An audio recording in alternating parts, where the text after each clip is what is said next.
We're live, boys. I was gonna make the 2.5 men joke again, but you know what? It's fine. It's fine. Dressrosa Part 2. Join here with Bradley and Joe. Oh fuck! Why this? Bradley started it. So right, you know. we still got plenty of Dressrosa to go, but we're making good progress. We covered like 20 of the chapters last video, so that's about 20. So a fifth? Yeah, a fifth in one go is not bad. Not bad. That's over 2 volumes. So I was thinking about it, and I feel like Dressrosa is like the defining moment for Luffy in the grand scheme of his legend. I don't know about that. I feel like in the scheme of the world, of the public world space. Okay. That's what I mean. Well, would Eni's lobby not? But I guess Eni's lobby still comes off as like selfish pirate goes on rampage. More news at 11. He's still like well known, but like there's also a Marineford where everyone in the world's like, "Who the fuck is this guy?" Yeah. I'd say. And then I guess Fishman Island, the world doesn't really care for Fishman Island, so yeah, they kind of. It's been years. They're kind of like, oh, remember that guy, you know? And then they covered up Alabasta. They covered up Alabasta. So you know what? Fair point, Joe. Fair point. You know what? Yeah, all right. I'll give you one. And it's not. Yeah, I don't know how far Bradley you've gotten. Have you finished? He's pretty close. I'm in the middle of like the Doflamingo fight. Oh. You did get the Doflamingo flashback in the law one, right? I can't remember if I finished the flashbacks yet. Okay. Before we start, though, I forgot. I wanted to start today by covering the Bradley pictures. Damn, I should have procured that ahead of time. Hold on. Yeah. And Charlie Sheen turned into an actual crazy man. Yes. Fuck. Why did this panel get reversed? Okay, we're back. Oh, this will be fun to edit later. Yeah. We're talking about 2.5 men today. All right. And this isn't even an important panel. I just wanted to grab this because I like this little banter, and also, I think so much of the discussion around post-time skip Zoro is how he has just become boring samurai man, and that he's not the same guy he used to be before. And I'm like, you guys should really reread the post-time skip because Zoro is a complete dumbass himbo who has plenty of charming moments that aren't just about fighting. Yeah. I feel like people are really harsh because they see, like, Zoro in the early art style, and they're like, man, Zoro never smiles anymore. I'm like, shut up. Yes, he does. Show dumb ass up. Now, to be fair, he is a lot more serious in general, but he can't escape being the Zoro goofy straw hat that he's always. That's the thing. It's like, despite him having a more serious demeanor, I feel like he has a higher density of funny moments now. Yeah, I also, and this might be controversial, I think the humor in the post-time skip is like, it's like sometimes really well executed, where it's not just like, it could get a little potty humory sometimes in the pre-time skip, even though it was always super funny. Like One Piece is hilarious. Yeah. But some of the jokes in the post-time skip are self-referential from previous times in the series, so like that's the kind of humor I tend to prefer as well. Yeah. And then you have gags like Robin, a stoned ass, 420 ass, thinking about sailing on top of Zoro and Usopp. So they're still. Yeah. I like the one where they're sailing the Fishman Island and Luffy picks his nose and you can see it like page by page, like him trying to put it on Usopp. Oh my god, we never talked about that on the podcast. Yeah, there's a background gag where. In the background of the pages, while like they're getting attacked by the Kraken or someone like the underwater fish, Luffy picks a booger and puts it on Usopp, and then later in the chapters you see the booger on Usopp, and it's never explained. So, Jesus, that's fun. Just having a little bit of fun with. I think he tries to do it on Sanji, and then Sanji kicks him too. Like that's really good. So we didn't get to this part, but when Bartolomeo is revealed to be a huge Straw Hat fanboy, that is such a good little twist to his character, and he immediately becomes like one of the best characters in the arc. Yeah. And And he is such a goofball when it comes to them. Like, he can't even go up to them and talk to them. Even when it's like, it's crucial that you get this information to them because it's part of the battle plans or, like, the overarching plot, and he can barely do it. So it's just very endearing. But we did also talk about how Bradley's like, dude, it says he literally, like, shoots people and, like, eats them. And I'm like, it doesn't mean it's true. He's still good. I mean... Next up, I wanted to grab Gladius because his design is so good. I love this steampunk looking ass. His hair is blue, by the way, like a light blue. I think it looks real nice. His number one move is Gear Elbow. No, I'm just kidding. I made that up. This leads. We are also at the point of the story where the Straw Hats have escaped Giola. It was mostly Brooke. We did talk about that last time where Brooke, like, fools her. Yeah. I think one thing I really like about this page is Momo in this page because I think it's really important for where their story is going that Momo is endeared to the Straw Hats and, like, not only to the reader, but, like, that the Straw Hats are spending, like, some quality time with him. And here, like... He's like, oh, my form is good, and Brooke is a swordsman, so, like, he can learn from Brooke in swordsman ways, even though it's not, like, a samurai style. And Brooke is even here like, yes, your form was very good. So I think that's really wholesome. I just like boy. Wholesome moments. Also, like, I always forget how cool Chopper's weird human fur is now, where he looks like he's his head's just on a disc. Dude, I love, like, all the post-time skip Choppers going on. People tend to like the well, I think everyone loves Horn Point. Like, post-time skip Horn Point is like the best form, and I love it's so badass. I love one of my favorites is the Walking Point where he's just full reindeer form. How big he is now, and he's got that chest fur. Like, oh, my boy hit puberty. So proud. I hit true buck. I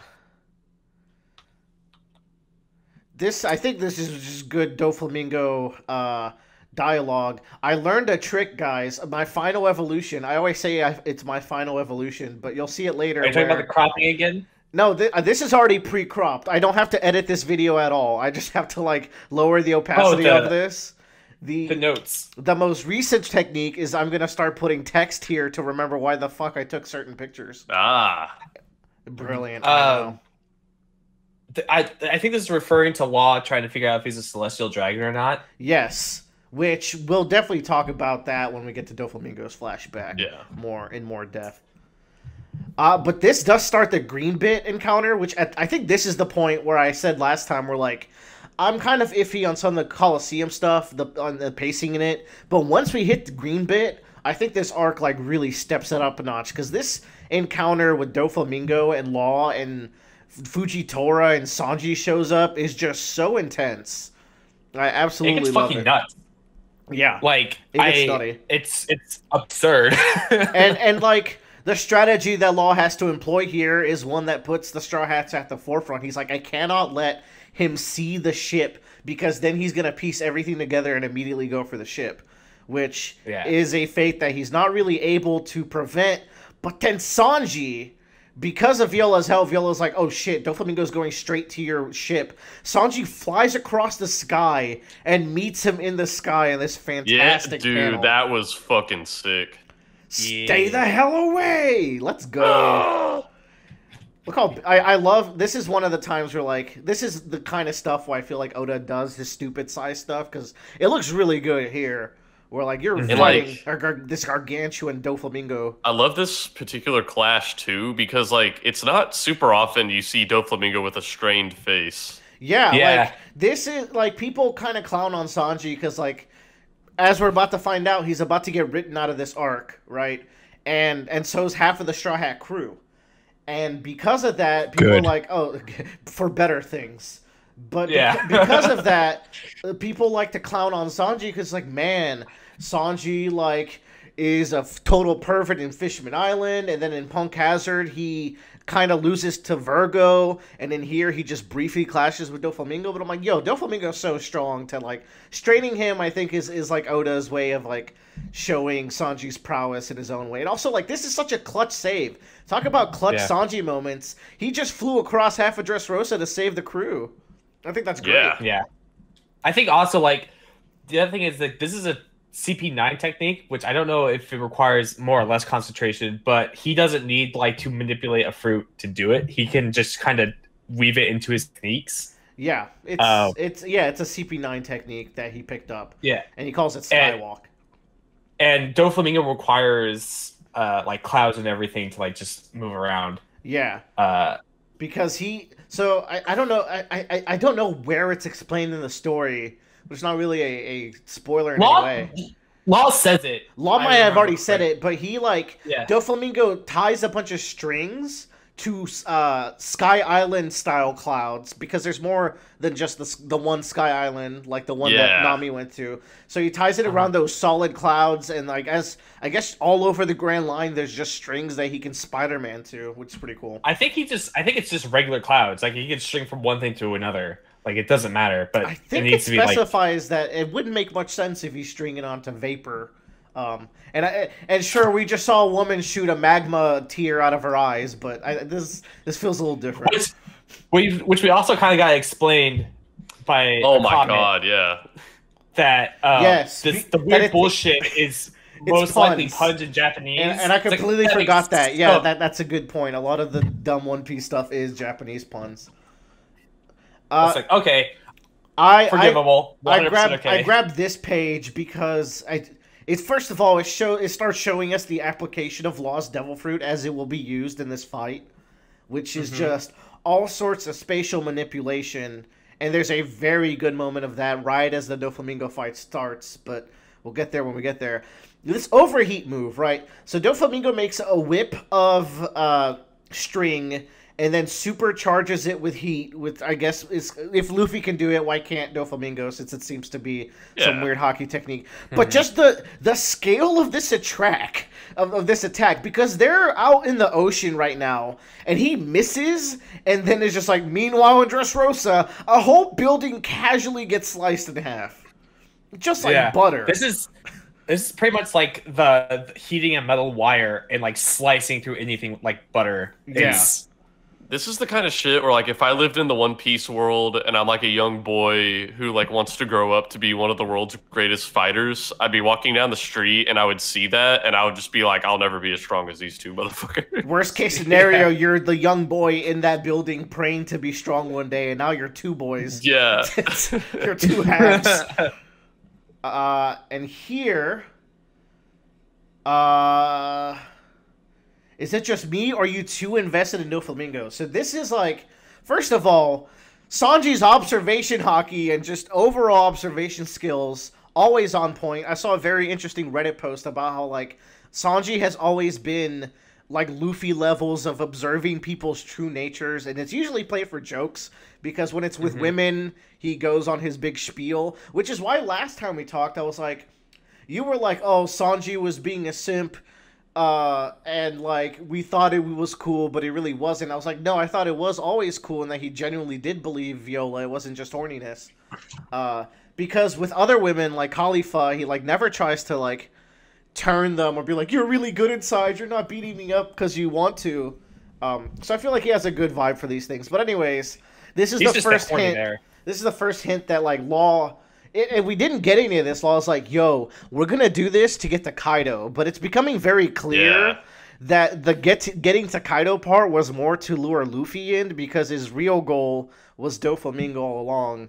And we will find out why as the arc goes on.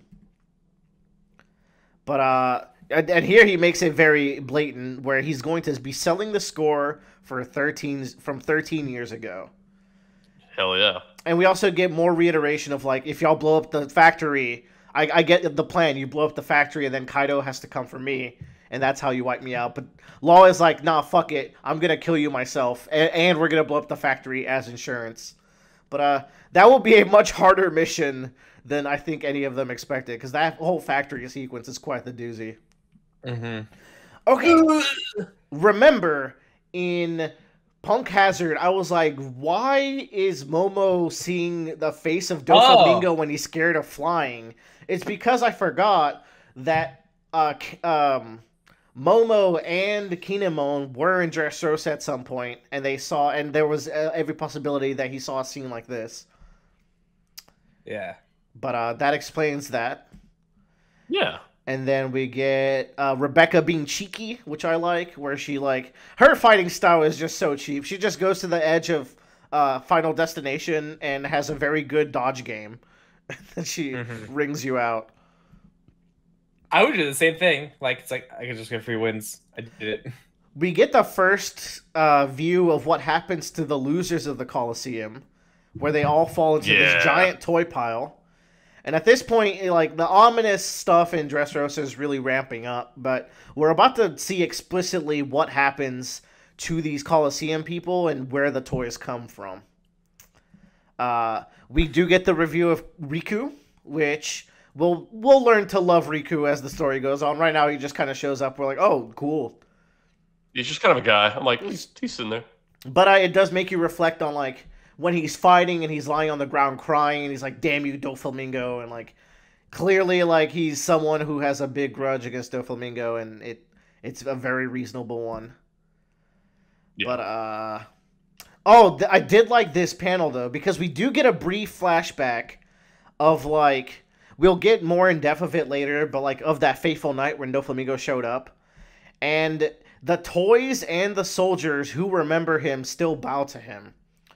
And you get this, like, mystery of, like, wait, what does this mean? I thought everyone hated King Riku. So you get the sense that, like, half of the country or most of the country hates him, but the other part of the country thinks he's a huge hero. And you just know that the facts are somehow being manipulated. Yeah. And when we find out how, I think it's this is a pretty impactful scene, knowing what this guy had to go through, and the fact that people still trust him is, like, really big of them, because they really shouldn't have a reason to trust him after what he did. I do like Luffy remembering or making a comparison of Great Terminal to this place.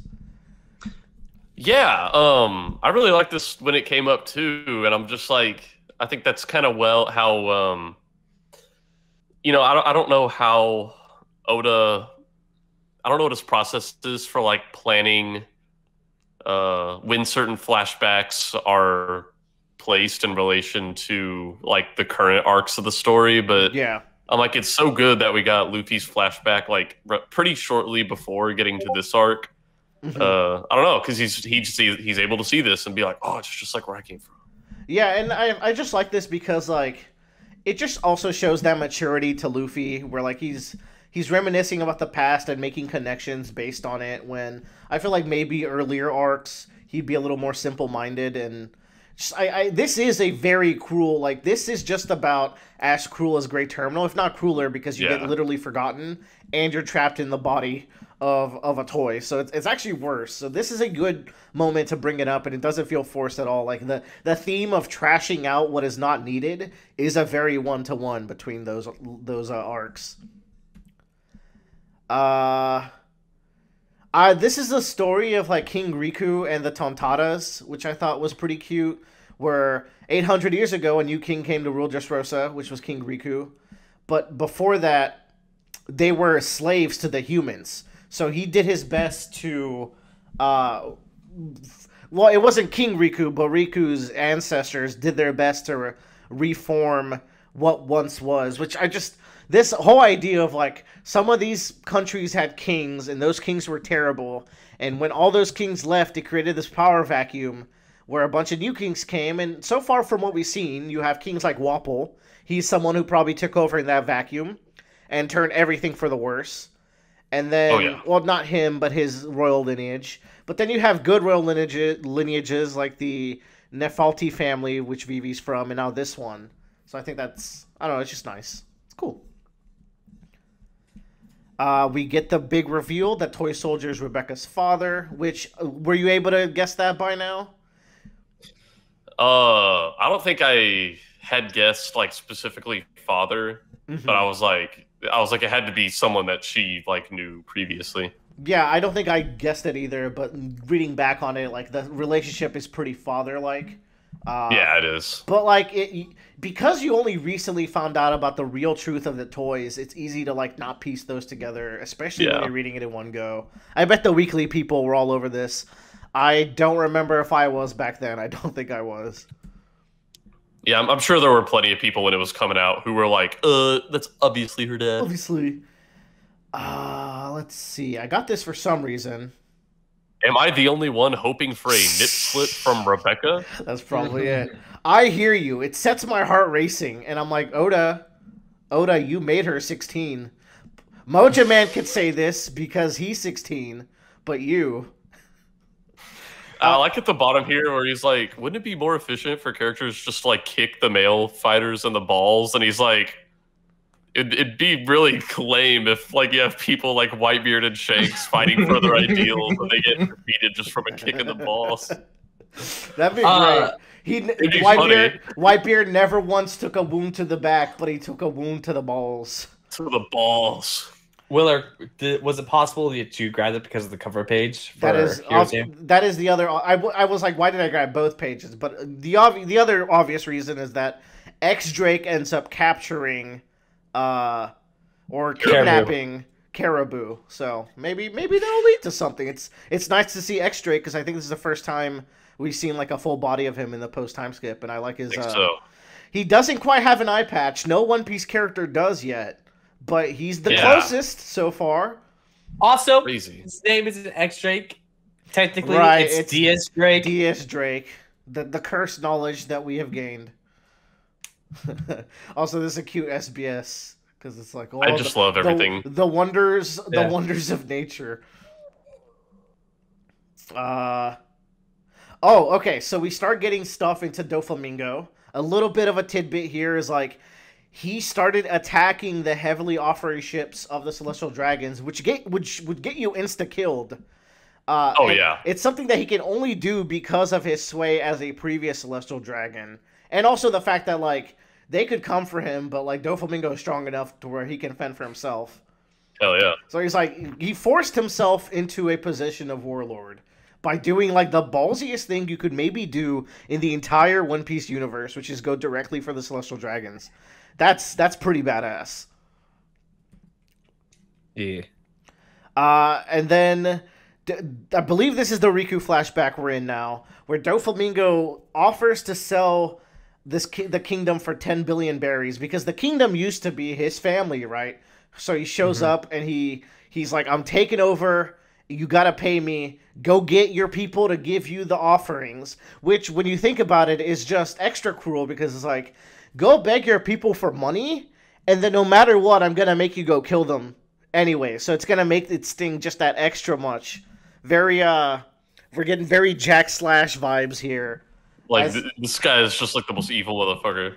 He has waged war on the entire planet because he's just that angry of a motherfucker.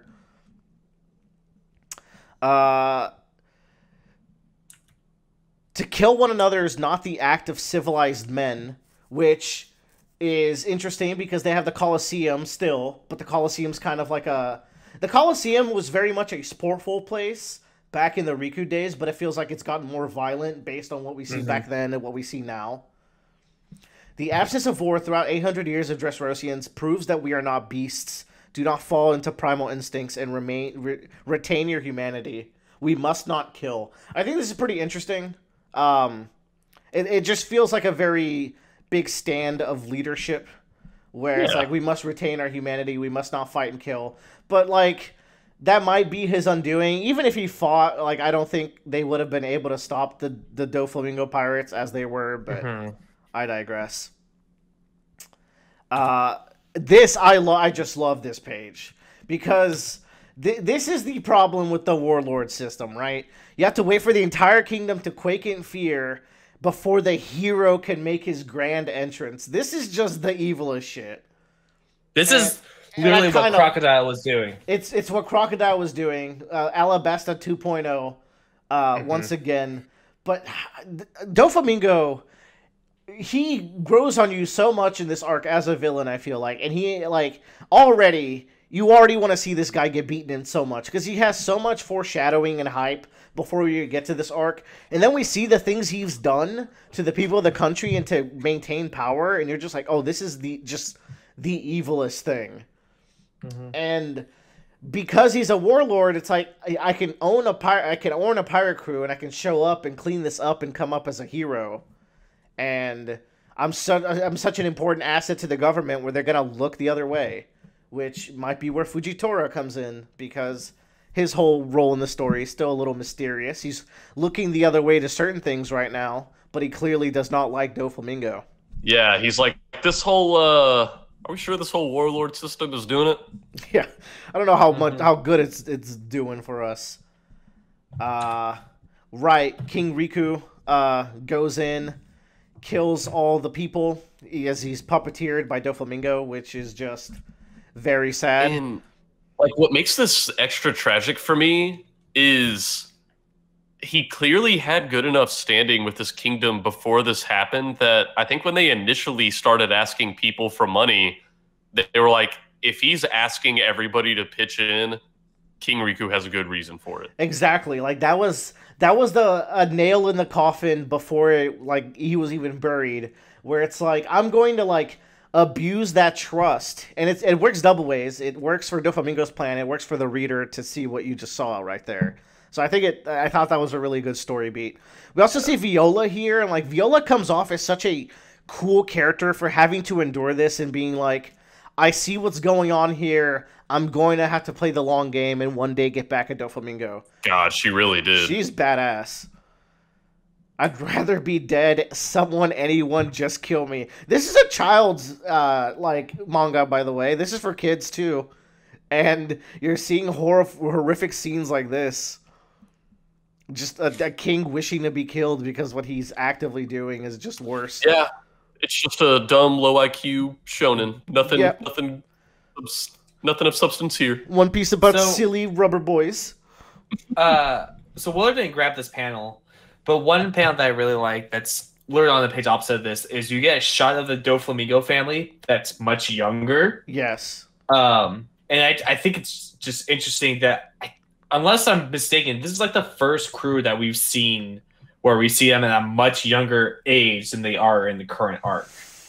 Yeah, because usually we usually only see like young characters in the question corners. Yeah, so I think it's interesting that like it just shows like how much time has passed since they've come into this country and taken it over, because we get to see like we haven't talked about him yet, but Dellinger is in there and is just a kid. Baby Five still has an eye and legs and everything, and Senior Pink is a bit thinner.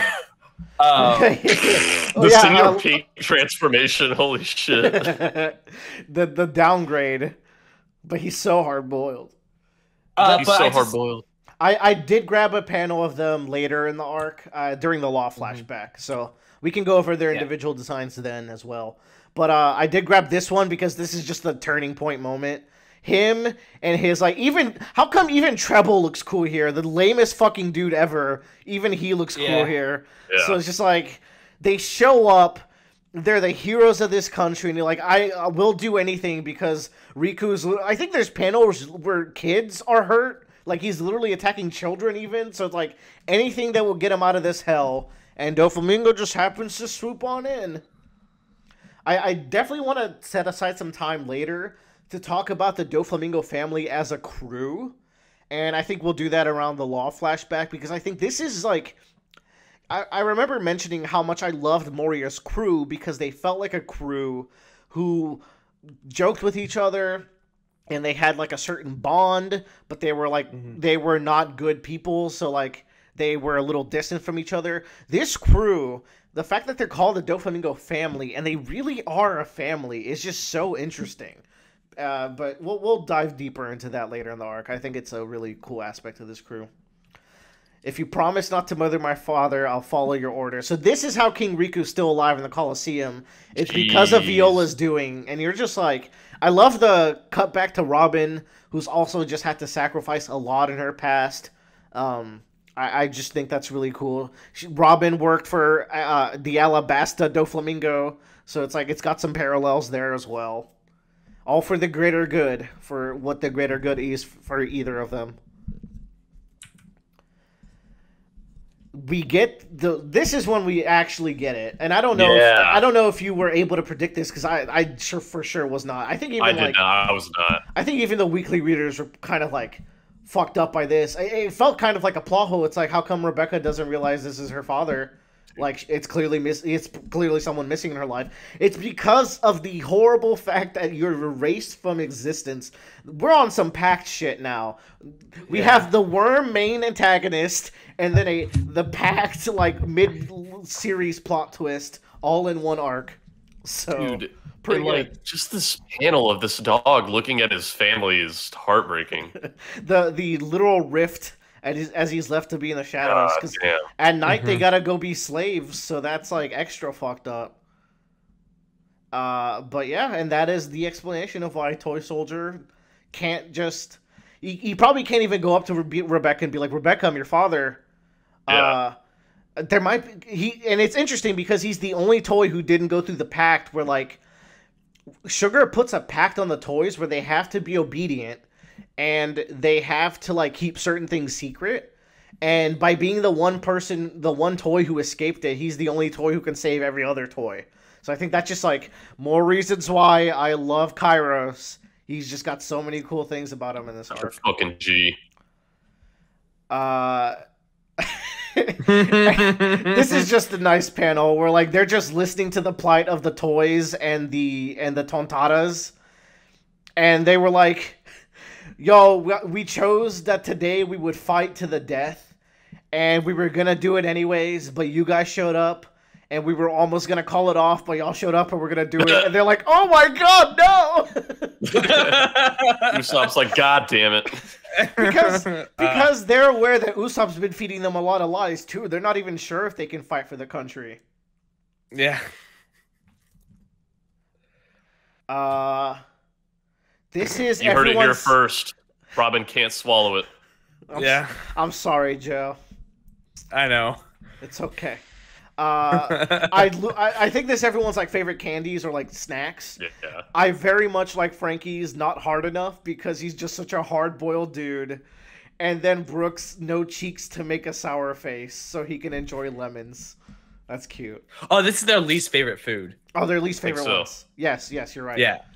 Oh, because I was like, that doesn't make sense. That makes Brooks even better. Where he's like, I wish I could look like an idiot when I eat this, and I can't, so it's not cool anymore.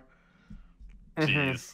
Oh, this is good for you then, Joe, because Robin loves to swallow. That's why. Oh, that's why yeah. I got it. Yeah. Does love to swallow. Yeah. Good. It's canon. Good. It is actually canon. We did it, gang. Perfect woman achieved.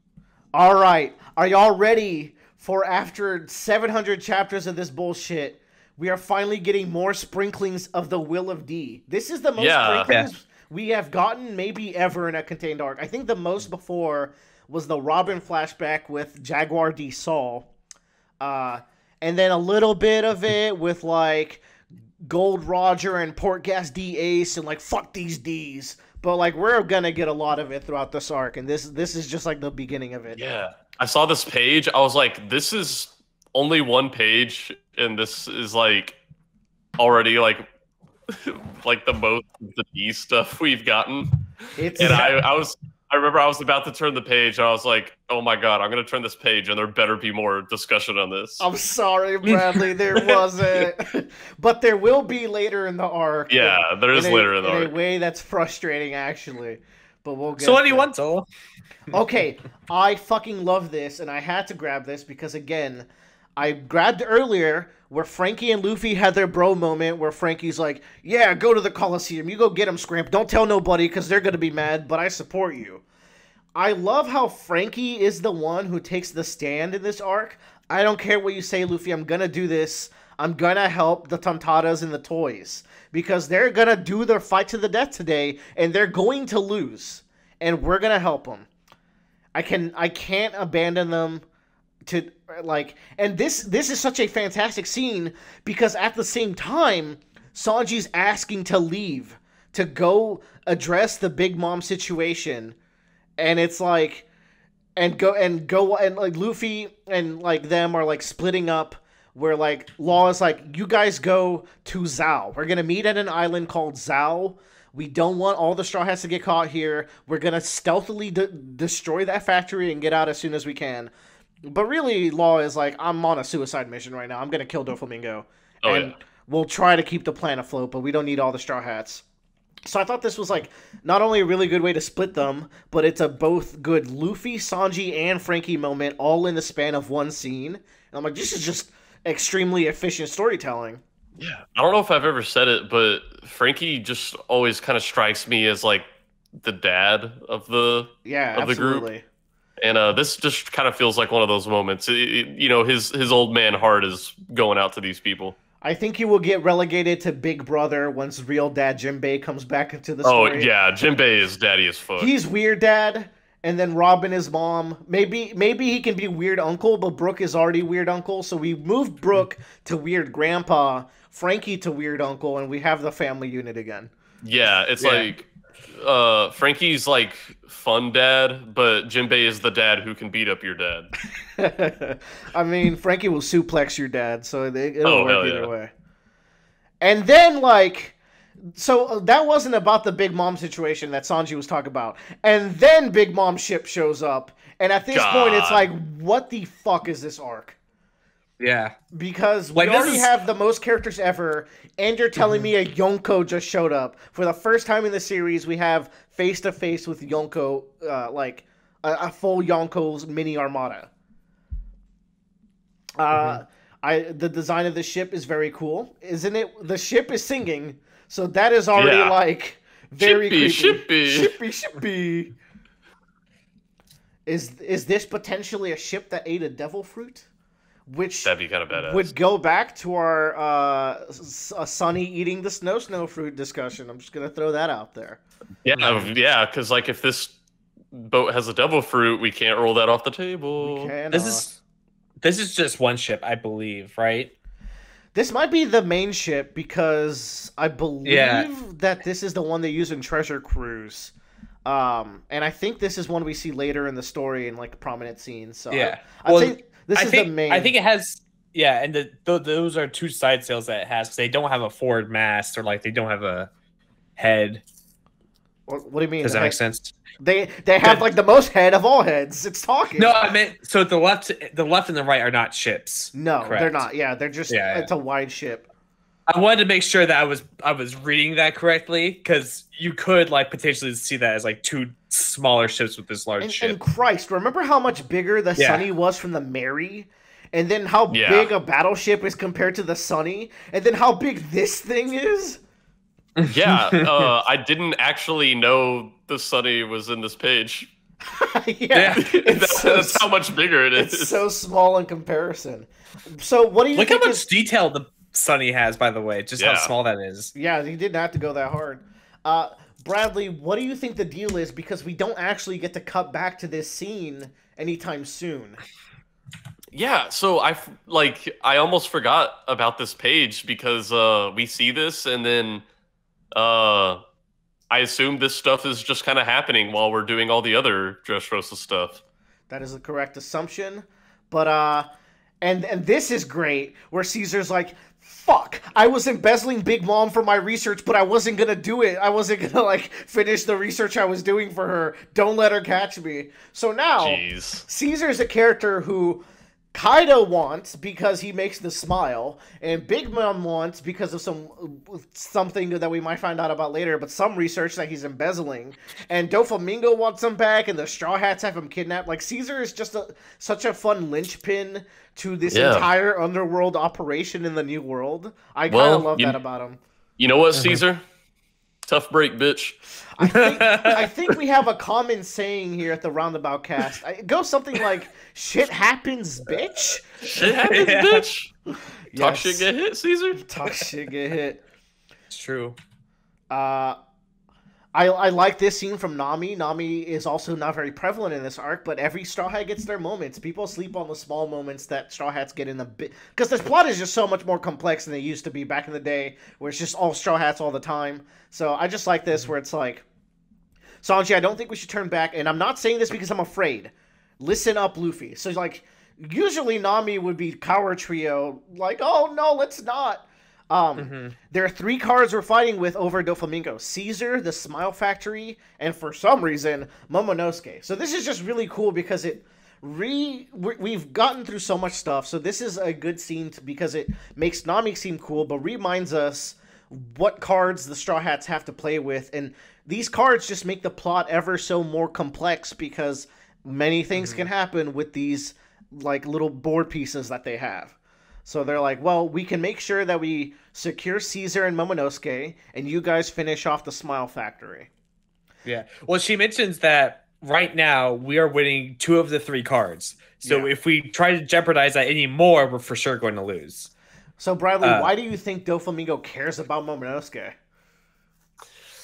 So, like, my initial thought was like, oh, he's someone who, because didn't he get one of the smile fruits? He did. He got like one of the most interesting ones because it's like it was like in that special room. Like Caesar had a special room for this particular smile fruit. Yeah, it's like a mythical smile fruit. Yeah. So that's the only thing I have to go off of. But at the same time, I'm like, there's like a shitload of people who have taken smile fruits, so I don't actually know if it's that. Yeah, but that's all I have to go off of. Good point. Good. We'll keep that in the back of our minds. Yeah.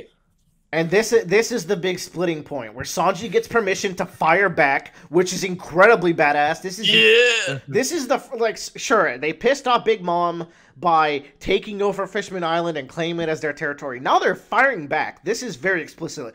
Also, to emphasize that the ship's head is somehow alive even more, it's now looking down. So like, that would scare the shit out of me, dude. That is incredibly creepy. And then I really like Luffy going like, yeah, it's fine. I already started that fight anyways. Just keep going. Just keep going, yeah. He trusts the trust in the crew, dude. They're splitting up in 3s, but there's so much trust between everyone. Look how far we come. I saw a fantastic video about like how Luffy being a captain wasn't a big deal or important to the story until the CP9 arc. And I remember I caught that theme of like how much the theme of captainship was growing in that arc. But like I didn't realize that it really wasn't a factor up until then at all, until Aokiji beat their ass. But now we're like, now they've trained, they've come back to the new world, they still have a long way to go, but they are a formidable crew who can strategize and split up and get shit done and listen to their captain. It's just like, hell yeah.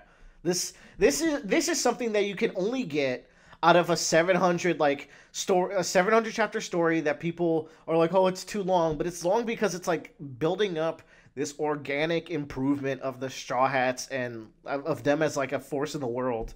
So that's the thing. Like, if One Piece was only like 250 chapters long, it would have been a cool 250 chapters. But like, how would that even be a thing? First of all, I just can't, like, the complexity goes down by 700% because, like, you have to introduce less characters, you have to skip a bunch of islands. Like, this arc probably wouldn't even happen if it was a shorter series because we'd have to get straight to the Yonko. Like, oh, we got shit to go do.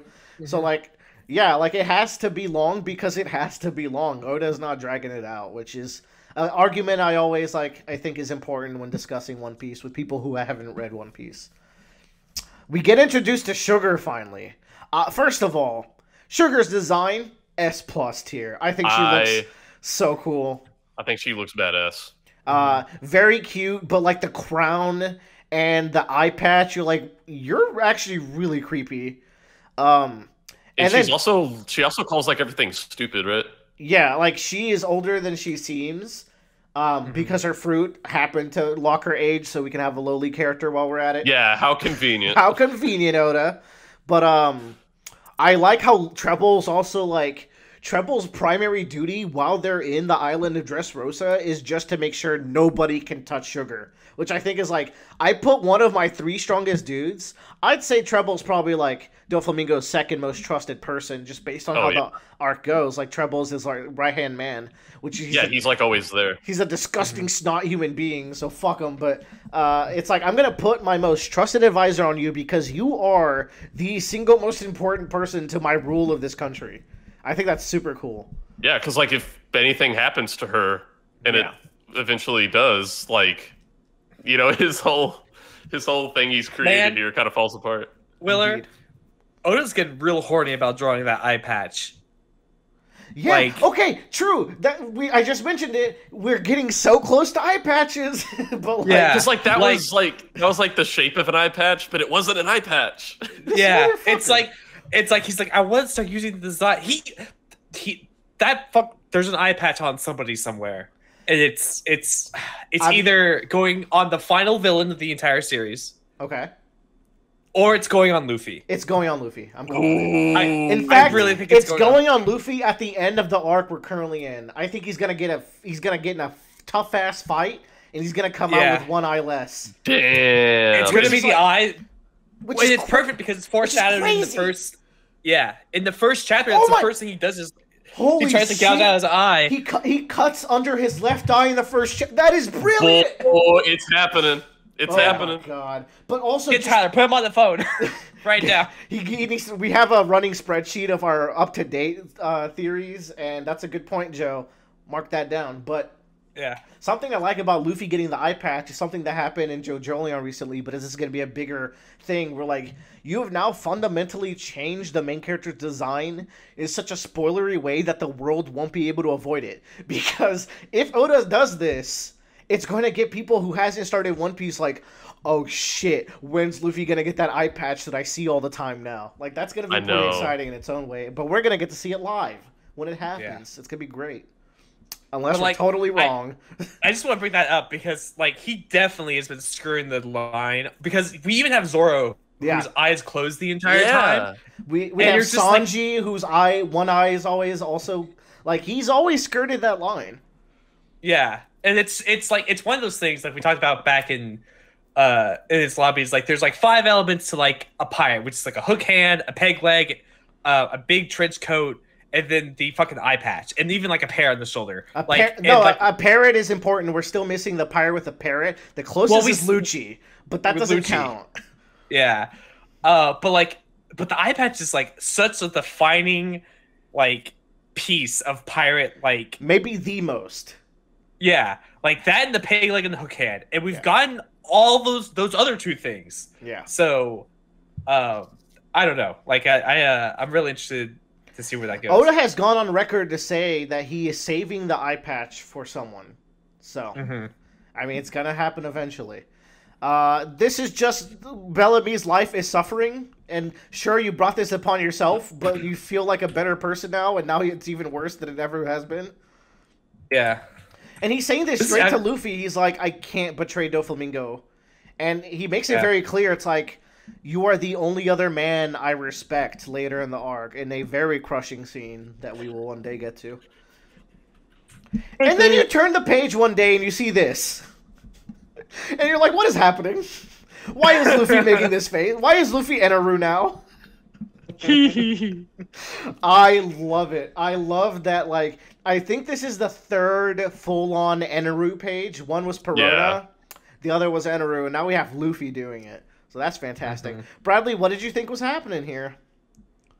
I wasn't sure. I was just too focused on, like, oh my god, it's the Eneru face. Yeah. So for weekly readers, a lot of us didn't think Sabo was alive. It was pretty obvious to us that it wasn't, just because we never got to see his body after the explosion. So I predicted that this would be Sabo, and hey, we were right back then. Y'all, and man, Sabo. We'll get to him. I love Sabo. Yeah, I was about to go off, but I was like, you know what? There's a time for that. There's a time and place. Let's not forget that we have a person in the story whose devil fruit is to make costumes, which is super cute. Oh yeah. I do want to point out one of these costumes just for Joe. Oh, I see it. Cool. The one on the left. Yeah. Cool. All right. Yeah. And then we get. Is this the first time we see Baby 5? Shit. Senior Pink. Baby I think 500 so. kilos, more like. And We man, see him in the Riku flashback, but we don't know who he is. Yo, Yes. I love this guy. This He's guy so good. is the best. I don't care for kids much. Have you gotten to his flashback, Bradley? I don't know. Like, No. I've seen him in Doflamingo's flashback. Okay, cool. Okay. This is an interesting line to remember. I Okay. love his gags of just, yeah, I walked by some bitch, and then blah, blah, blah, blah, blah. And then it'll be revealed later that it's like, no, he helped her walk the street.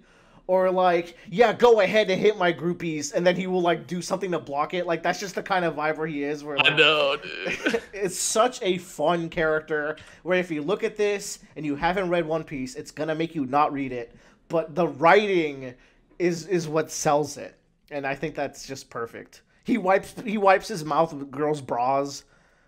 Yeah. This fucking guy. Mm-hmm. This is booger face. This is an important plot point. The Straw Hats don't know about Sugar, or so he thinks. They do now know because of Toy Soldier.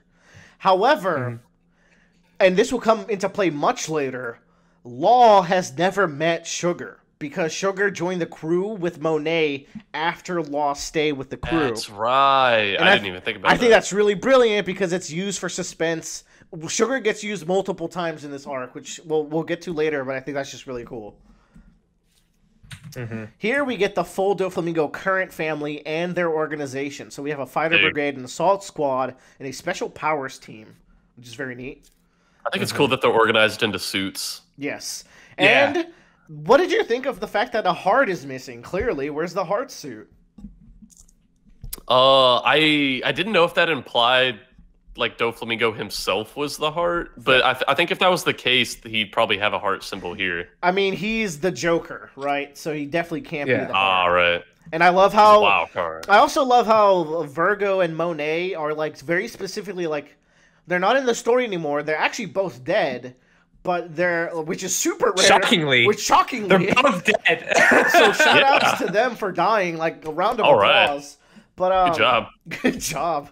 But I just love how like no, we sent them to be with Caesar because Caesar's so important and we trust them. They were in an extended stay. And when Monet sacrifices herself, she's like super loyal to Doflamingo in that scene, and so is Virgo that whole time. So just And very cool. Doflamingo gets upset when Monet dies. Like that's his whole driving point to go to the islands. That's like, oh my god, Monet's in trouble or dead, and he flies over there. Yes, like, and this is why. And rereading this arc, I think Doflamingo, we put him in our top 10, Joe, of our old tier list, and it was a bit of a debate because he was like 9 or 10, and now for sure I go back to that. I'm like, no, I do agree. Back then, he had to be 10, or like in the top 10 for us because I just love him as an antagonist so much. He's so the real like sin was us not putting Law in the top 10, but we'll get there when we get there with Bradley. We'll rectify these things. Oh yeah, I'm loving our boy now. But oh yeah. This is just Toy Soldier being great. But this is great. This body is not meant for fighting. After all, toys are built to fall apart by the time a child becomes an adult, aren't they? What a fire line! Like, I'm just here until you can take care of yourself because I am finite. Damn. Beautiful, beautiful man. I don't have. Hold on. How are we doing time wise? I don't have my phone on me. Hold on.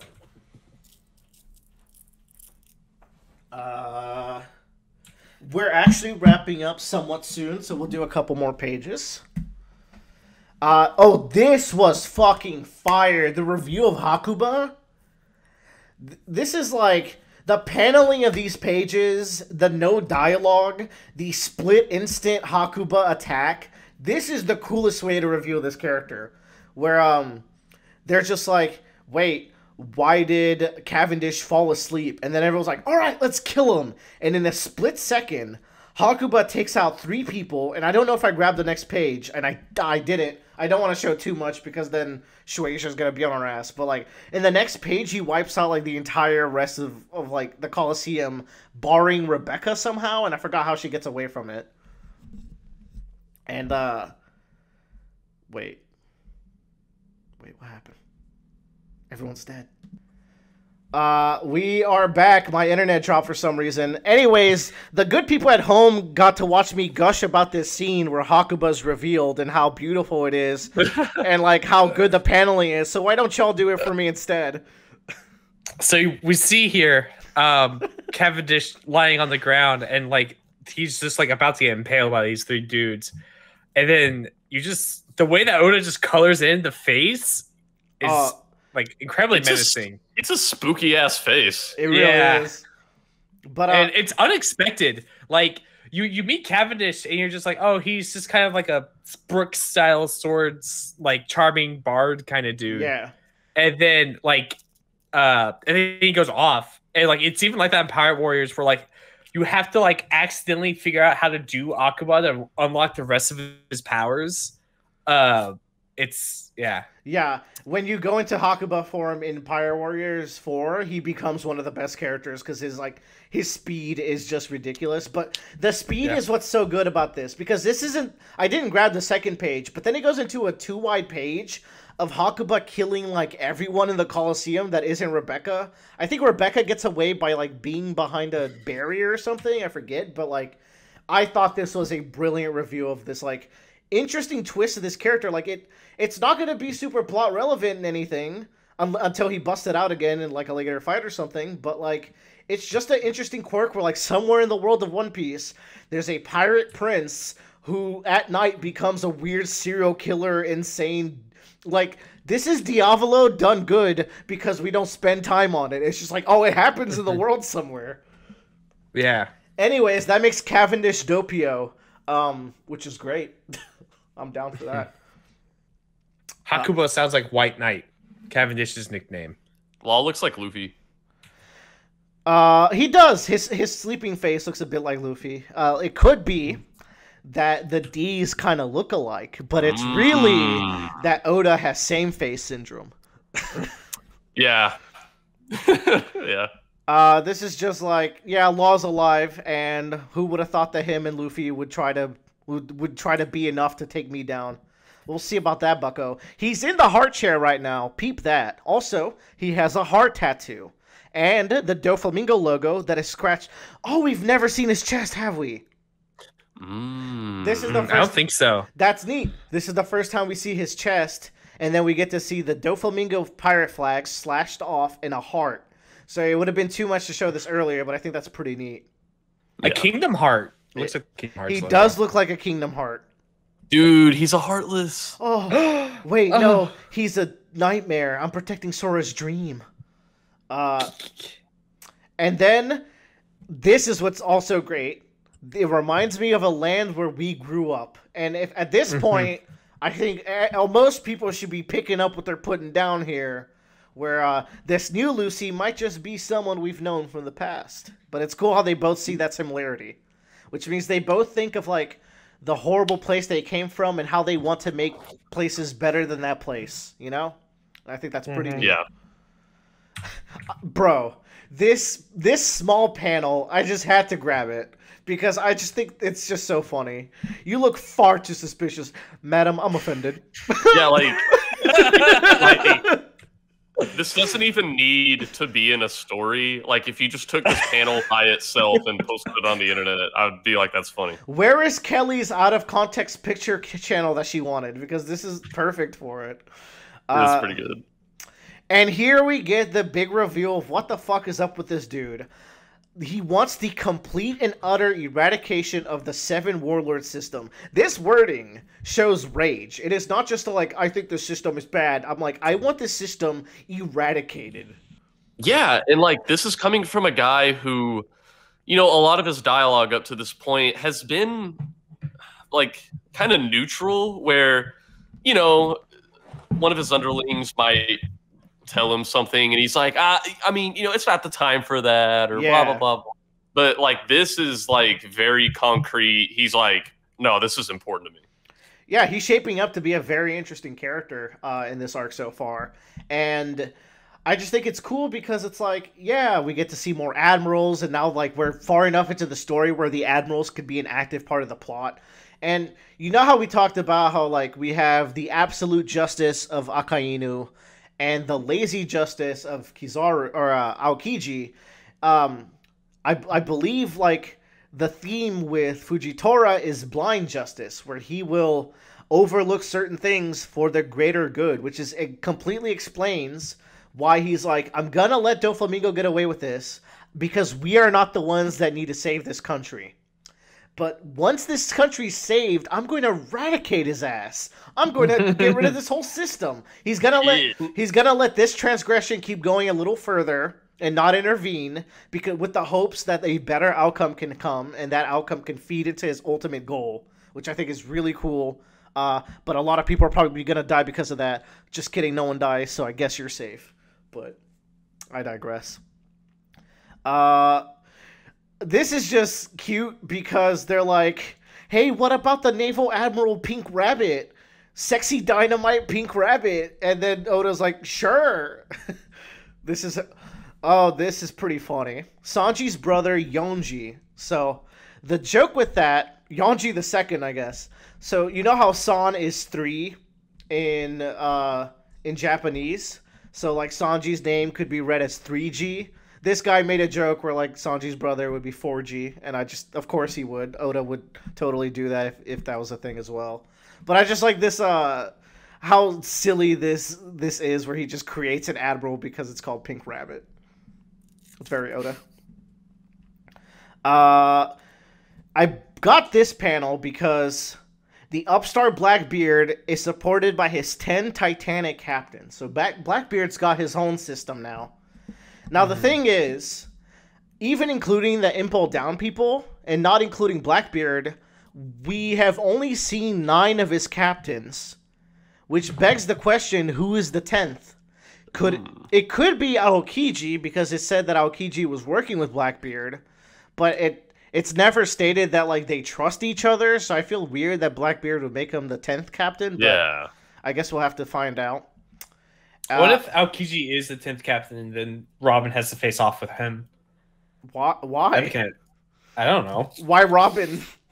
Because they had that pass. Yeah. Oh, I see. I just don't see that going well for our girl. I'm sorry. I don't either. Yeah, I don't care how much she trains. I think Aokiji is just Aokiji. Like, she doesn't even have armament hockey yet, so like that's like step 1 that she can't even conquer so far. But we get introduced to someone called Princess Mancherry, and how she has a disease. And this is how they have these Tomtatas, because they're so gullible, where they're like, hey, if you work for us, we'll cure Princess Mancherry's disease. But we don't meet this Princess Mancherry till a good ways into the arc, so they hold that over us for quite a bit. This reminds me of the Giants at Eni's Lobby, where it's like they've been busting their ass for like decades and for nothing. Yeah, like their thing was like, we capture these giants and we'll let them go because like, or they thought their captains were dead or something. Like they lied to them that they were dead, and Usopp's like, no, dude, they're alive and still fighting. They're bad. He's like, I literally met them a few months ago. Perfect. And then I believe this is actually the last picture I have of this batch period, so we're finishing here. Boobs. Perfect. I just brought this up because we're about to get into a section of the story that is very Usopp-centric. Potentially some of the best Usopp content, even though once upon a time, that content made me hate Usopp, but upon rereading it, there's some interesting stuff going on there. It's like a better version of the Boogie Gag, which I already really enjoyed. Yeah, I do believe it's a much better version of the Boogie Gag. It gets played really well. But also people are like, Robin isn't one of the Straw Hats that leaves with the crew, but she doesn't get to do anything, Dressrosa. But I like to point out these little moments where, like, Robin uses her cunning. She's the one who spots CP0 because her high ass is always on the lookout for the feds. She's the one. She's the one who like comes up with this idea to separate Treble and Sugar, and I think it's really smart because like it's playing on these aspects of Robin that Oda hasn't forgotten. The fact that she has like a decade plus of espionage and underground work, and she knows how to like be a spy and manipulate people in this way. So like while her combat feats are they're not very prevalent in this arc. I feel like they're given for characters like Cavendish and Bartolomeo instead, and stuff like that. Usopp does get to have some cool combat. Robin in this arc, she unfortunately doesn't get like very much combat time, but she gets to be a very good intellectual support role. So I don't want to take that away from her. I think she still has some cool moments in this arc that Oda wrote for her. But we'll get to see more of those next time as we keep covering Dressrosa. Another good batch of chapters we cover. Joe, are you keeping up with where we're at on an iPad or something? I'm a little bit behind, but I've been going through the chapters on my computer. So where are we? Just the game. We're at 735. I think possibly 736 because I'm looking for this panel right here. It's not in 735 right now. So some things we didn't talk about was number 1, Koala. Yes, we'll get some more Koala action. Which I have like stuff with her interacting with Sabo. Okay, because she gets like fully revealed, like name dropped and everything in one of the previous chapters. We need to set some time aside for Koala because it's easy to forget how important she is to stuff that we've already seen. But we'll get there. Let's see. I'm trying to find this panel so we know exactly where we are. Next time, remind me we're opening with the Bradley pictures because we couldn't do it today. Yeah, I think we might be on 737 now. We skip the whole chapter that was just all action. So that's fine. We got a lot to cover. We gotta get a schmoovin'. I just realized Usopp over here. Look at this dork. Yeah. But anything else, Joe? Bradley, you got anything for this section? I'm good. Cool. I don't know. I'm just excited. Dressrosa's going good. The second half of Dressrosa got such banger scenes, and we've only covered like 2 of the 8 or 9 flashbacks in this arc, so like we still got plenty of emotional beats to hit as well. Yeah. But yeah, we'll catch y'all. Catch y'all soon for more Dressrosa coverage. Stay tuned. Bye bye.